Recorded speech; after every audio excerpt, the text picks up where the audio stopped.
It's 8 o'clock. This is the UK Tonight.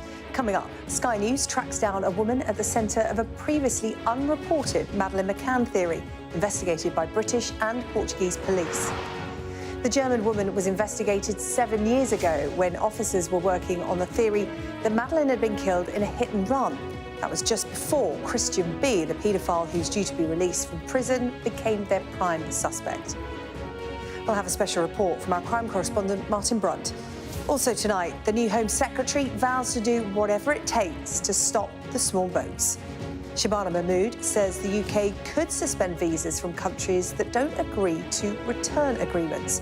It comes amid reports the government may expand the use of military sites to house asylum seekers. We'll be discussing how quickly that can be done and at what cost. Plus, Prince Harry visits the Queen's tomb on the 3rd anniversary of her death.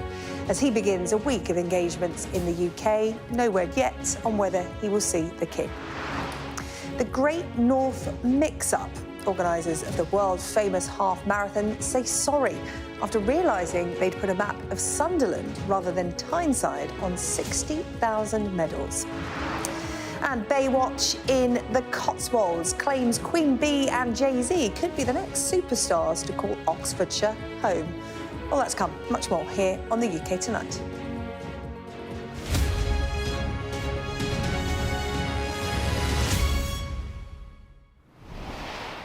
But we start tonight with some breaking news. Heathrow passengers facing cancellations and severe delays. This is after Terminal 4 was evacuated over fears of a possible hazardous materials incident.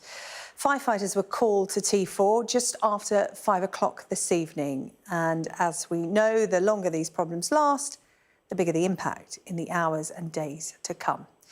Passengers due to fly from Terminal 4 have been told not to travel to the airport this evening, but all other terminals are operating as normal.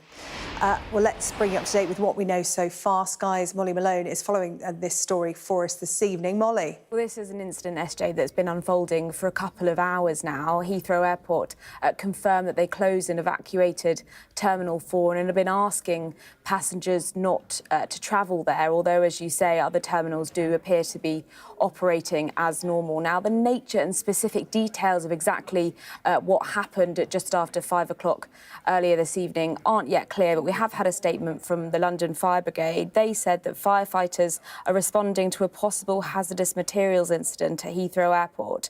Specialist crews have been deployed to carry out an assessment of the scene, and part of the airport has been evacuated as a precaution whilst firefighters respond. The brigade was first called about the incident at 5:01, and crews from Feltham, Heathrow, Wembley and surrounding fire stations have been sent to the scene. Now, we know that the Transport Secretary, Heidi Alexander, is being kept updated, and the ambulance crews and the police service attended as well. The ambulance crews saying that they'd sent advanced paramedics and members of the hazardous area response team as well. I spoke to one passenger in the last half an hour or so. He'd been due to travel to Sri Lanka. He said that people were gathered outside around 150 metres from the terminal building. He said that the temperature was dropping, so people had started to be offered those silver blankets that we see otherwise, though, describing it as being relatively calm. He said that he saw some privacy screens go up. He also saw the police, the ambulance service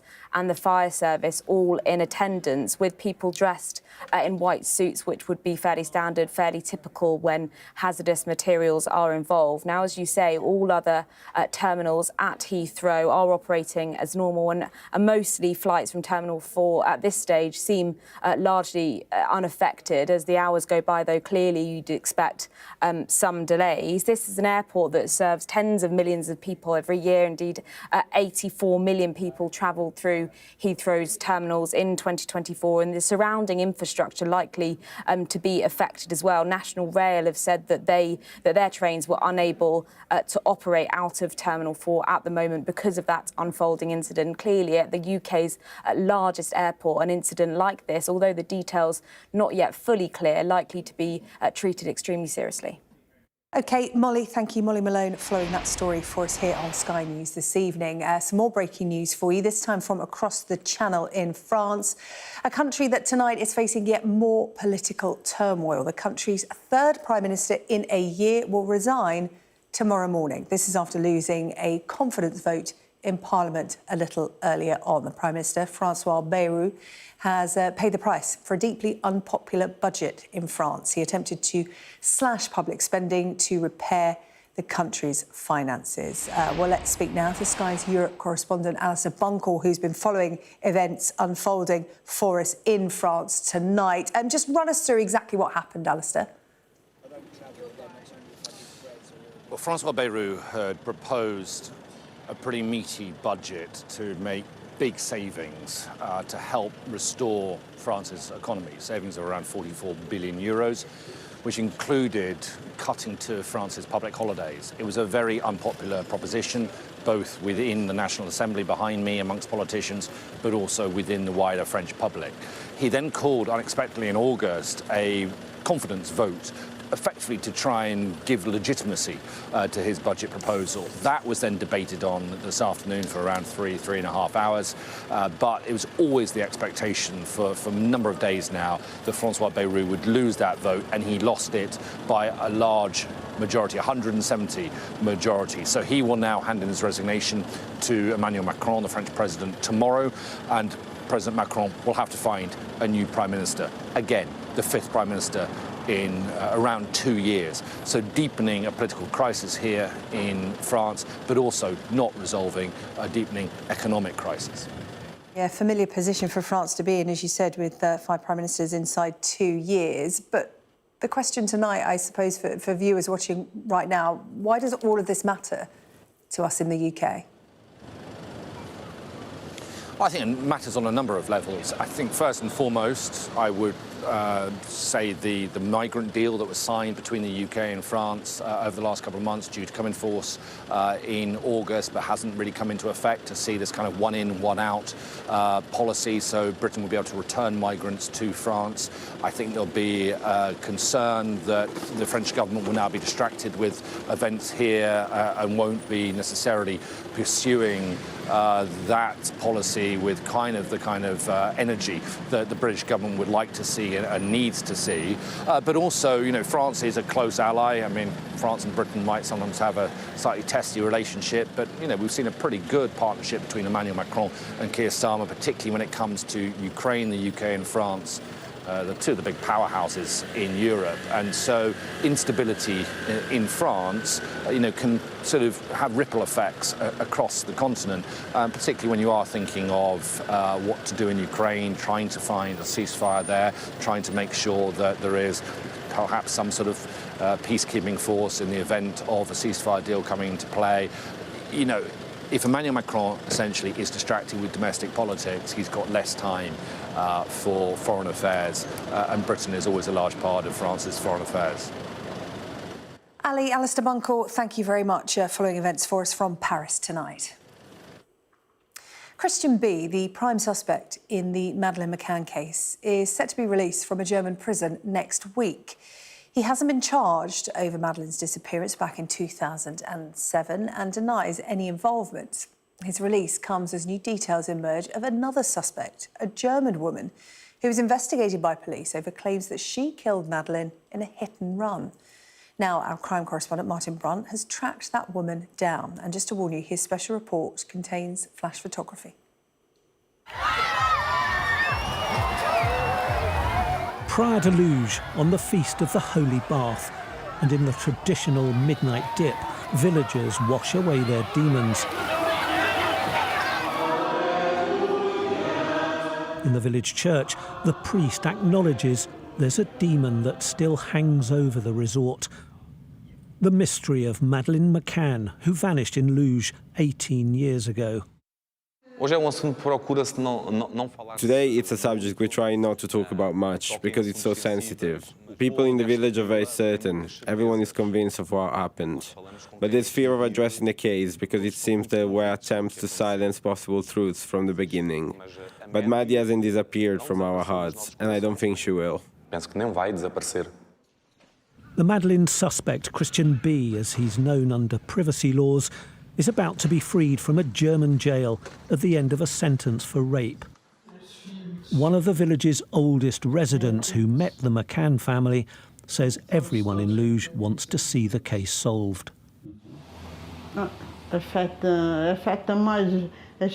It still affects people. This was always a safe place. After so many years, it would be good if they solved the case. Only Christian B knows if he killed her or not. For 6 years, the German drifter has been suspected of abducting and killing Madeleine. There's circumstantial evidence against him, but not enough to arrest and charge him.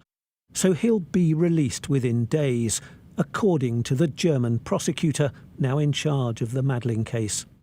Es gibt keinen Haftbefehl in Sachen Madeleine McCann. There's no arrest warrant in the Madeleine McCann case because, in our view, the evidence is not strong enough. Therefore, there's no basis for further imprisonment. For us, he's still the only suspect in the case. We continue to assume that he is responsible for her disappearance and ultimately also for her death. Madeleine McCann was nearly 4 when she disappeared on a family holiday in 2007. She was asleep in a rented apartment at the Ocean Club.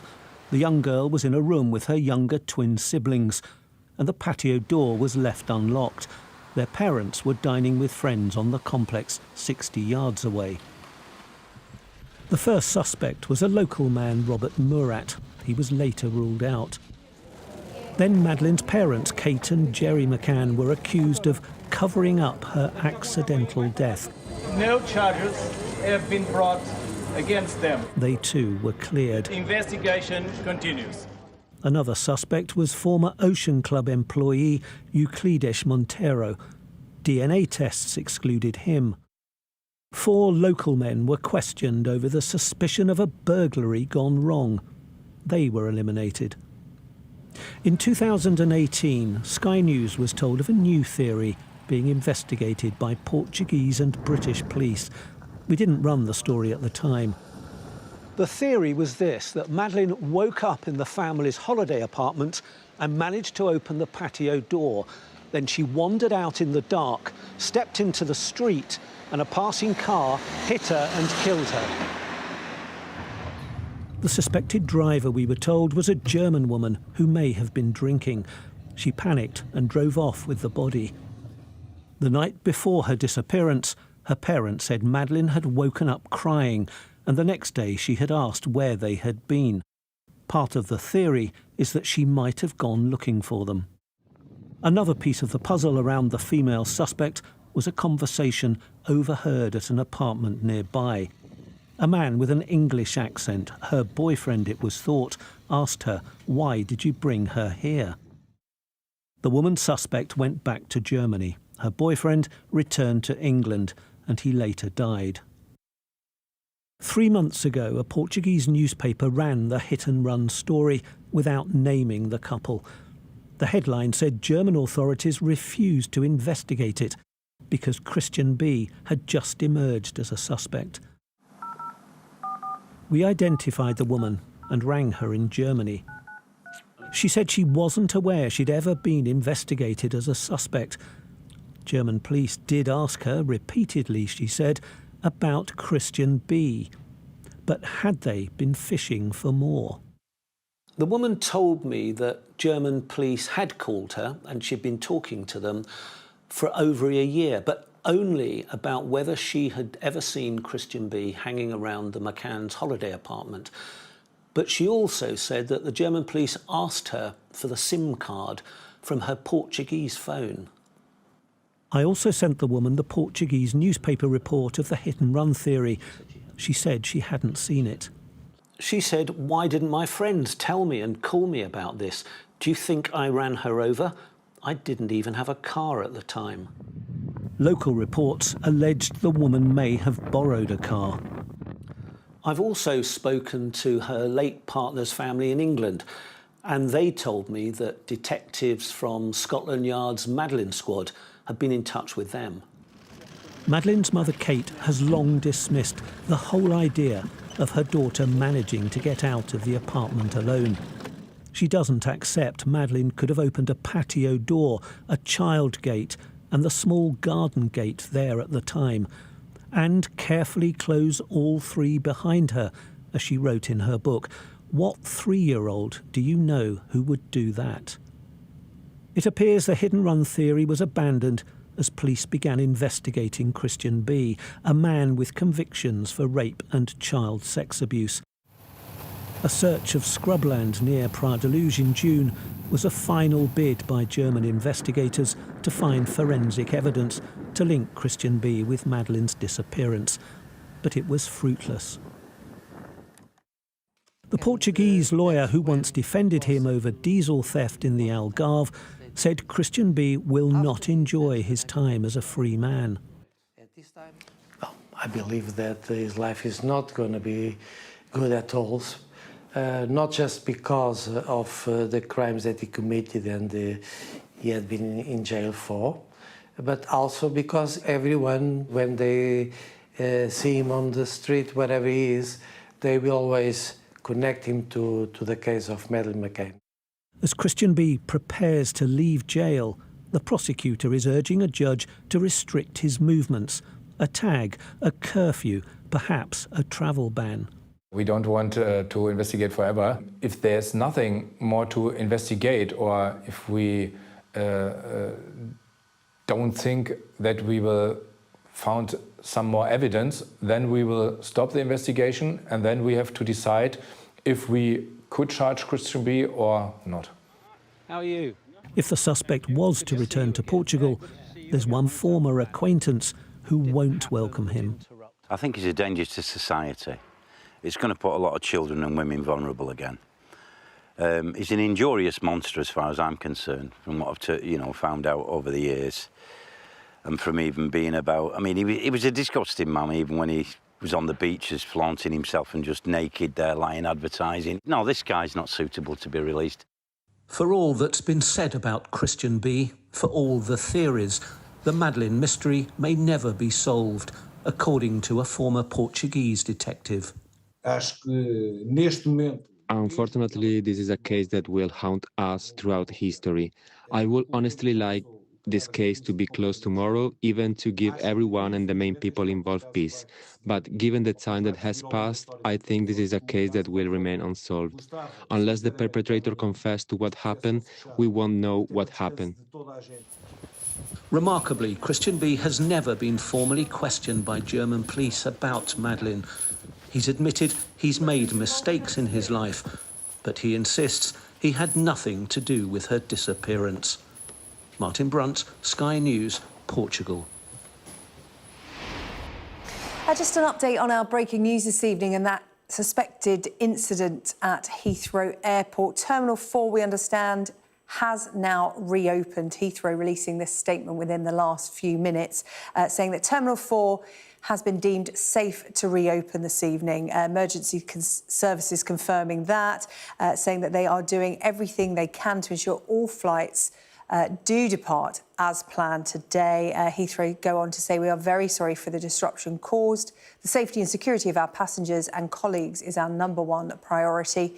We encourage passengers to check with their airline for the latest information about their flight this evening, and our colleagues will be on hand into the night to assist. So that's Heathrow Terminal 4 reopening this evening after being closed at just before 5 o'clock this evening. So it was closed for over 3 hours. So you can probably expect delays and potentially cancellations. But that advice from Heathrow Airport tonight, they're doing their best, but do check before you head to the airport today and possibly into tomorrow.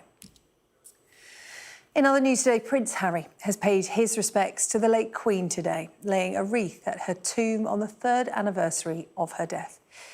It began a week of engagements in the UK for the Duke of Sussex, his first visit to the country since May. There is no word, though, on whether he will see the King or his brother while he is here. Sky's royal correspondent Rhiannon Mills has this report. It's been a while since we've seen this. Both brothers out on engagements in the UK, but sadly it seems still so far apart. Prince Harry has flown in for what him and his team want to be a trip with no negativity. The Well Child Awards, always an event where he shines. The children don't seem to care who he is or what they ask. His speech acknowledging what this charity family has meant to him. So much has happened since those early days, for me, for you, and for Well Child. The world has thrown a fair few challenges our way.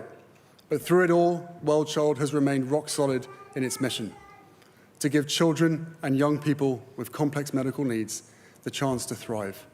Not in hospital, but at home, surrounded by family, friends, and community. Singer Joss Stone has known Harry for a while and feels he's been given a rough ride.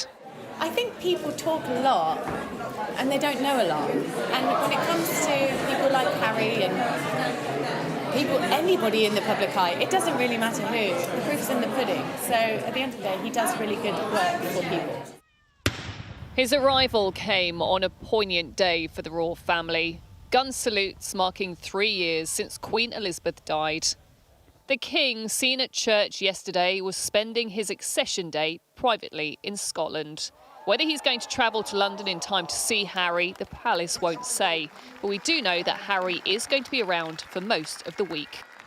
Even the run-up to this trip has felt really different. His team have been very open about what he's doing, and there's not been the same level of secrecy. They have wanted to stress they want no negativity around this visit. But the one thing they have still been really quiet about is anything to do with the family. We were told that Harry went to Windsor to lay flowers as a tribute to his grandmother, taking him even closer to Prince William, who at the same time was just 8 miles away with the princess, sharing stories with members of the Women's Institute who had met his grandmother. It was a day which was a reminder of how families do go through painful times. With talk of reconciliation and a potential reset, we wait to see if the Windsors are any closer to moving on. Rhiannon Mills, Sky News, in central London. Still to come here on the UK tonight, like something from a horror movie. The Southport inquiry hears devastating testimony from survivors and their families. And pressure on the new Home Secretary over migration. We'll be discussing whether the government could use military bases to house asylum seekers instead of hotels.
gives you the very best of Sky News wherever you are. Breaking news, videos, analysis, up at 6%. Podcasts, watching us live. Joins us live all in one place, and all at just the touch of a screen. The Sky News app. Get the full story first.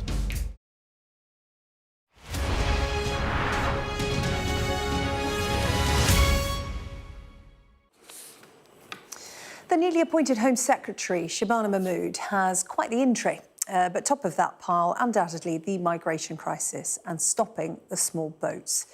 Today, she met allies to discuss border security and warned the UK could suspend visas for countries that didn't agree to return deals for migrants. Sky's Deputy Political Editor, Sam Coates, has this report. 5 national missions. 1 card, 6 steps. This plan for change, we will stick to it. What is Keir Starmer's government actually for? Today, another go. I'll do whatever it takes. I will do whatever it takes. I'll do whatever it takes to get the job done. This time, putting migration front and centre.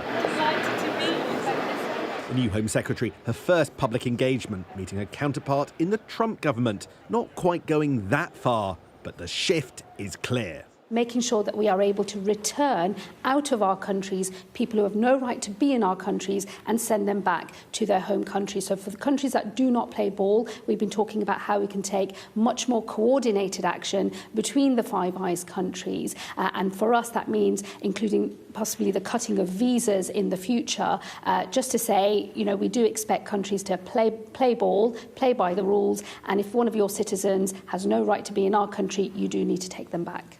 So cutting visas to countries that don't agree returns deals as Reform have proposed and as the Tories have proposed? Well, this is a Labour government with Labour policy and Labour proposals. A new Home Secretary, a new tone from the top. Shabana Mahmood is adopting Reform UK proposals on returns agreements with other countries, while also outlining her long-standing position in favour of ID cards, even through periods where Keir Starmer's Labour Party was against. This might make her more popular with the public at large, but it's unlikely to endear her to the Labour Party. Also walking towards a row, the new Work and Pension Secretary in charge of welfare. Having parked this issue after a pre-summer defeat, he issued a statement asking tough questions as he brands young people out of work a concern. All these signals likely to unnerve union delegates in Brighton as a rapid timetable is set to elect a new Labour deputy leader. There needs to be a left candidate for deputy leader of the Labour Party, and by that I mean someone who voted for a ceasefire and someone who voted against disability benefit cuts, because the deputy leader is meant to be the voice of members at the top table. This unholy rush for the nomination process of just a couple of days shows a leadership that seems determined to shut down discussion. So much attention will now be off the new ministers and on the deputy leadership contest. Division and discord, just when Keir Starmer needs to focus his troops on his vision for the future. Sam Coates, Sky News, Westminster.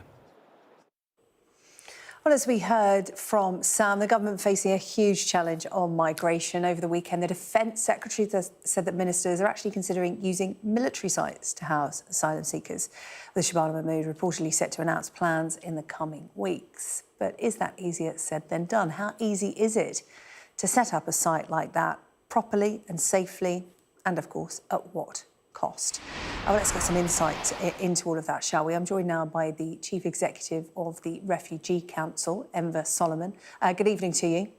Good evening.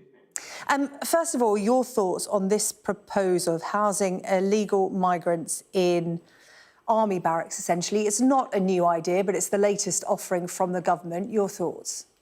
It's not a new idea. It's really a rehashed idea that the last Conservative government made concerted efforts to try and get off the ground, and it failed. It failed badly, and the National Audit Office looked into it and said the failure was of seismic proportions, with costs escalating up to 10 times the original anticipated cost, and it failing to get off the ground because a number of challenges it faced.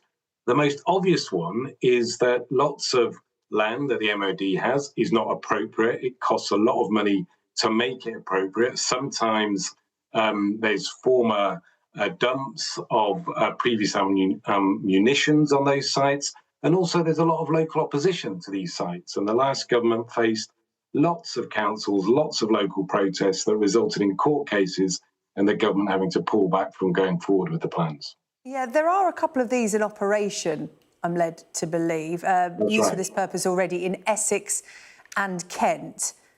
How are they operating and what do we know about what goes on at these barracks? Well, the one in Kent called Napier Barracks had a lot of difficulty to begin with huge problems, findings of inappropriate accommodation that really wasn't fit for purpose, wasn't hygienic, and it took a lot of effort and cost by the Home Office to sort it out. The one in Essex, Wethersfield, the government actually was initially planning to try and reduce the numbers of people being housed in Wethersfield because it recognised when it came into government and said that large military sites were costly and were not appropriate. But it's actually now increasing the number in Wethersfield, around 1,000. But my understanding, working with those who support people in Wethersfield, is that the conditions there are really difficult for people. Access to legal advice, to healthcare is really patchy, and there's a number of issues that the government is facing around the Wethersfield site. A couple of words you mentioned quite a few times. It's words I hear a lot when we talk about housing asylum seekers, the criteria that would make it deemed suitable in many people's eyes, that it has to be appropriate and it has to be cheap. If it's not barracks, if it's not hotels in Epping, for example, what is that accommodation that is appropriate and cheap? Well, let's remember that the government already had access to about 70,000 places to accommodate people in communities in housing or in what are known as houses of multiple occupancy across the country under its current asylum accommodation system. So if it could get all the 30,000 that are in hotels out of those hotels, or if they could move them through the system more quickly, there should be enough accommodation available under the current asylum system. So you're saying that kind of accommodation is sitting empty at the moment because of the backlog in processing cases? No, the accommodation is maxed out, for want of a better phrase, and the government is having to use hotels because of the huge backlog. The overflow. As an overflow, because of the backlog in the asylum system. So what we're proposing is if it tried to move tens of thousands out, then it could get some headroom in the entire system. And the best way to do that is to look at those nationalities, Afghans, Sudanese, for example, Syrians, who are going to be granted permission to stay anyway as refugees, just move them through the system, give them permission to stay for a limited period of time, do security checks, and get a reset, a one-off scheme that would allow that to happen for those people from countries that are going to be granted asylum anyway. That's what the government needs to do. It's not business as usual. It needs to reset the system through a programme that allows certain nationalities to stay in the country for a limited time subject to security checks. I think everyone's agreed that the system is broken, whatever side of it you find yourself on it, whether it's an asylum seeker, a government official, a local official, local communities. And as you said, it's the fact that these claims aren't being processed in a timely fashion. And of course, there is the appeals process as well, which adds to that. There have been so many other suggestions as well, because look, you know, that system is not going to get up and running and be an efficient machine for some time. The last government tried it and didn't manage to do it. Labour working on it currently. But we've had so many different suggestions. The previous Home Secretary, Yvette Cooper, talking about warehouses on industrial land, Reform talking about prefab housing or modular detention centres. I mean, are they basically the same thing wrapped up differently? Do you think any of that could work as a short-term measure? Because that's what's needed. Communities are really rejecting this idea of asylum seekers being in hotels on their doorsteps. Well, look, there's no quick fix with finding alternative accommodation. Accommodation on military sites or on other sites using so-called modular units is not going to happen quickly. There'll be challenges around planning permission. Councils will challenge it. The way the government has to sort the system out is by moving through it, moving people through it much more quickly. And that is the only credible solution. And look, let's not forget that the last Conservative government under Rishi Sunak cleared a backlog that it had of 90,000 cases in 12 months. 60,000 of those were allowed to stay as refugees in the UK. It can be done if you create the scheme and the mechanism to do it. This government has been refusing to do that because it wants to stick with business as usual. But business as usual in processing cases is not going to get them to where they need to get to. Enver Solomon, good to talk to you tonight. Thank you, Chief Executive of the Refugee Council there. Thanks. Well, let's just remind you of a Sky News programme that's going to be on later this week. The immigration debate is happening in Birmingham on Wednesday evening. And if you'd like to join in, be part of the audience, just scan the QR code that's on your screen right now. The special programme will be hosted by Trevor Phillips, and it will include representatives of the main parties. Scan the code if you'd like to be part of that live audience and be in with a chance of asking a question of the panel. That's the immigration debate live here on Sky News on 7 o'clock on Wednesday, and we'll have a special edition of this programme after that debate comes to an end. Let's bring you an update on that incident at Heathrow Terminal 4. It happened earlier on this evening. Terminal 4 now reopened. We've had this update from the police saying that no hazardous material has been found. That was the reason for the closure of the terminal earlier on today. But a spokesperson from the police saying specialist officers attended the scene alongside the London Fire Brigade and London Ambulance Service and conducted a thorough search of the area. No trace of any adverse substance was found. Around 20 people reported an injury. None were deemed to be life-threatening or life-changing. Inquiries are ongoing. So that latest statement from police regarding that situation at Heathrow, where Terminal 4 was shut for just over 3 hours earlier on this evening. In a statement Heathrow brought us earlier, they said to check before you travel. So it's come here on the UK Tonight. Crazy in love and now crazy in the Cotswolds. Beyoncé and Jay-Z are the latest celebrities to follow in the footsteps of the Beckhams, Ellen DeGeneres and, of course, Jeremy Clarkson, and move to rural Oxfordshire. And up next, we're sorry. The apology from the organisers of the Great North Run after they used a map of Sunderland instead of Tyneside on the race medals.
public inquiry into the Southport murders resumed today. Families of survivors of the attack last July telling the hearing they witnessed true horror that would never leave them.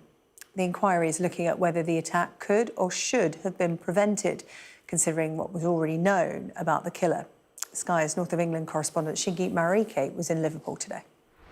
So this week, the inquiry is hearing the impact evidence of the parents of the girls who survived the attack last July, as well as those of adults who were injured in the attack. And today we heard a victim impact statement read out by a lawyer on behalf of the mother of one child who survived the attack, talking about the use of the word lucky, saying that it's been misused when describing her daughter's survival. She said that lucky is winning a raffle or finding money in your coat pocket. Surviving something that has shattered you is not luck, it's survival. It's being forced to live with a lifetime of pain, fear, and grief.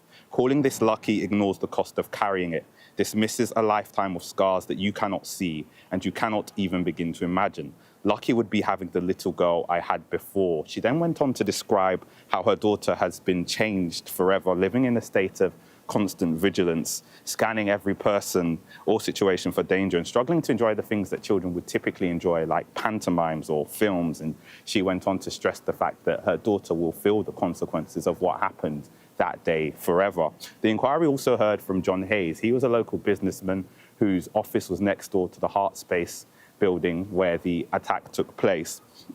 And he spoke about the fact that he was injured in the attack. He tried to grapple with Axel Rudakabana. He tried to help, and he said that his overriding feeling was one of fear. I thought I was dying at every stage whilst on the floor in the office, on the stretcher, in the road and in the ambulance. That anxiety didn't diminish until I was at hospital. Only when in hospital did I feel safe. He also spoke about not just those physical scars, but also the mental impact that the attack had on him, telling the inquiry that I wouldn't say what happened has dented my enthusiasm for life, but you can't go through something like that and not be impacted. I find it harder to enjoy things than I did previously. In some ways, my world has got a bit smaller, and I feel vulnerable outside our bubble. However, I am a survivor, and I'm grateful to all those who played a part in enabling me to say that. Another family spoke today about the bravery of their daughter during the attack and their experience of trying to find her in the aftermath. She was unharmed. She was at a house nearby, but their mother described how she saw inside what she saw inside the building now haunts her in her dreams and in flashbacks as well, saying that she knew she had to run, and she did. She saved herself. She looked out for other children, and they looked out for her. That mother also spoke about their hopes for what this inquiry will achieve, saying that I want this inquiry to tell us how we ever got to this point. Why was this allowed to happen? Why was no action taken? What change is coming, not in theory, but in practice? How many more lives will be destroyed before the system takes responsibility? Now, the inquiry will hear further impact evidence before opening statements begin next week. Shingi Marike there. Now, officials say the latest artwork by Banksy on the wall of the Royal Courts of Justice will be removed. The work features a judge beating a protester with a gavel, thought to be in reference to the arrest of hundreds of Palestine Action supporters at the weekend. It was quickly covered up, and now we are being told that it won't be preserved.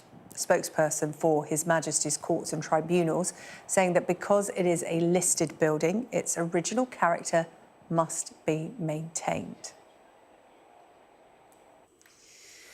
Now, anyone who knows the North East knows the rivalry between Newcastle and Sunderland. So imagine the delight on Wearside today after this medal mishap by the organisers of the Great North Run. Well, the medal clearly shows the route of the world-famous half marathon, starting in Newcastle, heading through Gateshead and finishing in South Shields. The problem? Well, that is a map of Sunderland, not of Tyneside. It's a mistake that found its way onto more than 60,000 medals and T-shirts. Well, event organisers have tried to style it out, saying, "We're sorry," as the eagle-eyed have already spotted. The shape of the river on this year's finisher T-shirt and medal is indeed the River Wear. To answer the rumours that this was the route reveal for next year, sorry to disappoint, it is a mistake. Lots of people looked very closely at the designs and none of us picked it up. For the 60,000 who ran yesterday, you've got the most unique T-shirt and medal in Great North Run history, a keepsake that we'll be talking about in 44 years' time. Well, the Great North Run's founder, Sir Brendan Foster, added, "I love the designs for the medal and T-shirt, spent ages marvelling at them and never spotted the mistake, even when we hung it in Fenwick's window," the department store, of course. "I've lived on the River Tyne my whole life and I should have noticed. But if I'd run the Great North Run yesterday, I'd still be wearing my medal with pride." Coming up on the UK Tonight.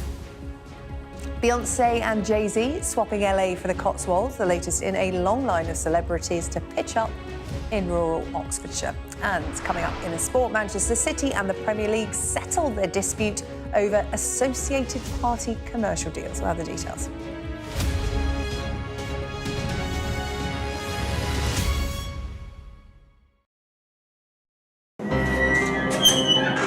We've come to one of Moscow's Cold War bunkers. It was built as a top-secret command centre. Being here really feels like you're stepping back in time.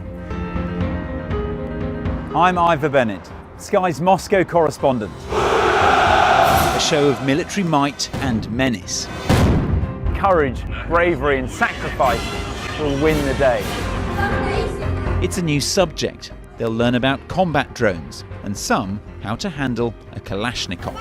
The Kremlin continues to put forward its own version of events, both present and past. There's no mention of the fact that Russia invaded its neighbour. That's rewriting history, isn't it? Now we have to read it carefully. Vladimir Putin put forward his plan for a ceasefire in Ukraine, telling Kiev, pull out of your eastern territories and the war will end. Why should the West trust you? Frankly, I don't care whether the West trusts us or not. Vladimir Putin is already the Kremlin's longest-serving leader since Stalin. The question is, what will a fifth Putin term mean for Russia and the world? Why do you support Vladimir Putin, Mr. Segal? I can't answer questions that stupid. I've watched Vladimir Putin attempt to create a new world order. The St. Petersburg Economic Forum was the backdrop to Vladimir Putin's latest verbal volley that Russia could send missiles to other nations to target the West. Ambassador, I wonder, shall we have a quick word for Sky News? Is the West right? Are you fueling Russia's war machine? Swedish media, oh my God, you're not afraid of being here. American journalist Evan Gershkovich is on trial here, but was first on display. Russia says Evan Gershkovich was caught red-handed, but has never produced any evidence to back that up. Sky News. Get the full story first. What might happen if Russia attacked the UK? This is clearly an enormous show of force. It is definitely out of the ordinary. We ran a war game with former ministers back in the hot seat. Ben Wallace. Amber Rudd. Jack Straw. It's the kind of war game that's genuinely tested inside government. The Russians are signalling that there may be an attack. Russia knows our weaknesses, but do you? I'm Deborah Haynes. From Sky News and Tortoise, this is The War Game. Listen wherever you get your podcasts.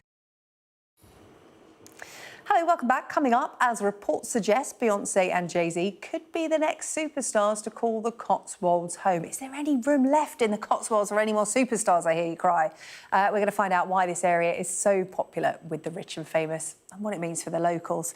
David Garrido's here with the sport. Not a Cotswolds native, are you, or newcomer? No, I'm not. Been there a few times, just little day trips, you know, little kind of date night away, that kind of thing, nice, but not a resident. Yeah, people do that, don't they, to Star Spot now. They're going to start doing open-top bus tours of the houses at this rate. More on that to come. But we're talking about Manchester City and the Premier League settling a dispute relating to the league's associated party transaction rules. Let's keep it simple. What on earth does that mean? OK, so they call the APT, so Associated Party Transactions, as you say. So basically something that's been designed by the Premier League to make sure that deals that are done by Premier League clubs linked to their own ownership are of fair market value. Now, this actually goes back to 2023.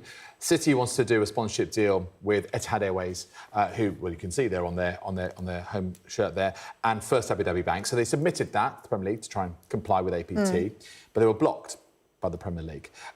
City challenged the legality of those rules. So fast forward to September last year, an independent panel said that some key elements of these APT rules were unlawful. The Premier League said, by the way, not all of them are unlawful, just some key elements of some of them, and we'll amend them and then they'll be lawful and it's all fine. City said, though, do you know what, that's not quite good enough, we want the written reasons. So then fast forward to February of 2025, so this year, they got the reasons and the tribunal declared that those APT rules were unlawful, but City had a new legal action as a result of all of that. A few things. Settlement agreed, so it's dispute, that's all sorted. City have accepted these new rules, valid and binding. No further comment from either side. So this particular dispute is sorted. OK, we'll park that one. And when I was reading the scripts a little earlier on and found out we were talking about Manchester, my director just said in my ear, what? I do occasionally read scripts, sometimes. A lot of this is my own work. But this has got nothing to do with the big charges against Manchester City, right? The ones that's been dominating the headlines for, I don't know, how many years now? Yes, absolutely. You're spot on there. So nothing to do with the other case. So this case is still live for alleged breaches of Premier League financial rules. More than 100 charges against City. City, by the way, to be absolutely clear on this, they strenuously deny those charges. They're waiting on the outcome of this independent commission hearing that took place September to December last year. City were charged in 2023, but the release of that judgment hasn't been made public. But no, these are two very, very separate things for absolute sure. OK, so that's as far as Manchester City and the Premier League are concerned. Let's take you to the latest in the World Cup qualifiers. Staying connected is vital for business. Sky Business sponsors this report.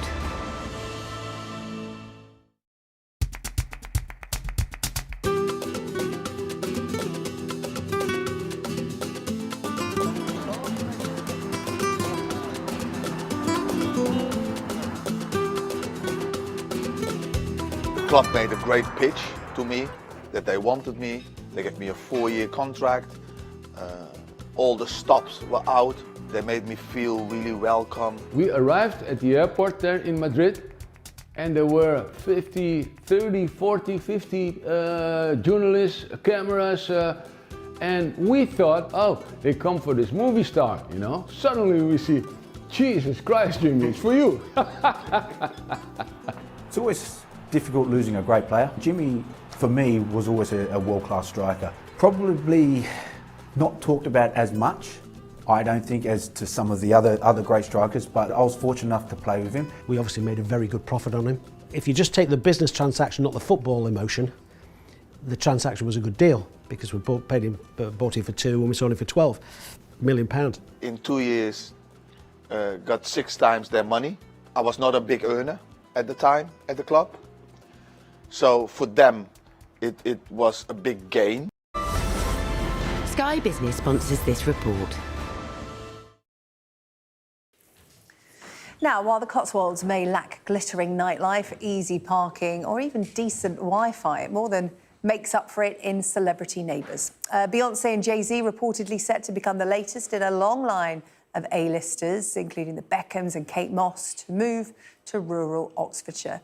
So what's the big draw? What's the big deal about the Cotswolds? Let's speak now to Jonathan Bramwell, Cotswolds-based property agent to the stars, I might add, Jonathan. First of all, let's clear it up. Are you doing this deal with Beyoncé and Jay-Z? I'm not. So I wouldn't be talking to you if I was. Yeah, I was going to say, you wouldn't come on TV quite so readily, would you? Because it's not quite yet the done deal, so reports suggest. What is the big attraction about the Cotswolds for the rich and famous, particularly celebrities? I think it's down to the beauty and quintessential English countryside that we're very lucky to live in here, and its ease of access to London, and if you're an international buyer, international airports. So Heathrow is probably an hour and a half's drive. You've got private jet for the ultra rich who have a private jet. You know, Oxford Airport, Kemble Airfield as well, airport in the south. Are popular destinations for those with private jets. And the amazing thing about the Cotswolds is now is the private members clubs which have developed. So Soho Farmhouse, which a lot of people will know about, in the Chipping Norton area, and also Dalesford Farm Shop, Dalesford Organic, and Estelle Manor, which are big draws for those type of celebrities. It's basically London in fields, isn't it? Because a lot of these homes there are now second or third homes, I would imagine, for the likes of Beyoncé and Jay-Z. How has this news gone down with the locals? Because I would imagine when the likes of Jay-Z and Beyonce rock up, house prices rocket.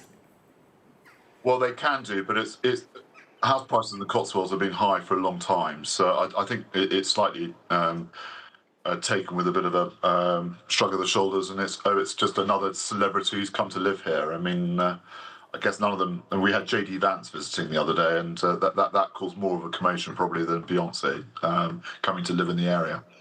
Yeah, we covered that, visiting, of course, David Lammy and then going on to have his holiday in the Cotswolds, and the locals didn't like all the roads being closed off. But in terms of, you know, the kind of celebrities that move there, Clarkson's farm, Jeremy Clarkson, he had a bit of a backlash in the beginning, didn't he? Well, Jeremy's lived in this area for an awfully long time, so I don't think so. I mean, I think, like everything, change is always gets a bit of a backlash, but in general terms, he's been very positive, and you know, he's a great supporter of rural lifestyle, and actually, I think he's got more facts than anything. And we've talked about the attractions like all the private members clubs and the organic cafes, but go on, we've only got 30 seconds. Give me the insider's guide to the Cotswolds. Where are the locals hanging out? Where should Jay-Z and Beyonce go? Well, they'll probably be hanging out at Soho Farmhouse and probably the Bull in Charlbury, which is the sort of popular gastro pub at the moment. So, and be surrounded by lots of other famous people. So it's a terrific place to come and live.